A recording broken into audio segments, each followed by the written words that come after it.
แล้วก็อันนั้นจะเป็นยังไงဒီ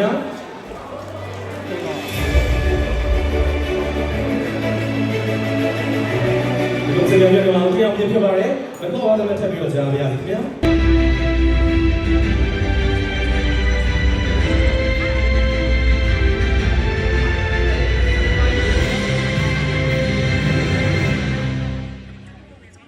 အဲ့ဒီဦးစီးသူကျော်ဝင်းကြီးကျော်လူတယောက်နဲ့ဘာမြင်သေးကျေးဇူးတူဘက်တွေရှိပါတယ်။ Platinum Sponsor များပေးစားတဲ့ဘာမျိုးနောက်ဆက်တဲ့ပုံကဘယ်နေရာဘယ်နေရာဘယ်နေရာ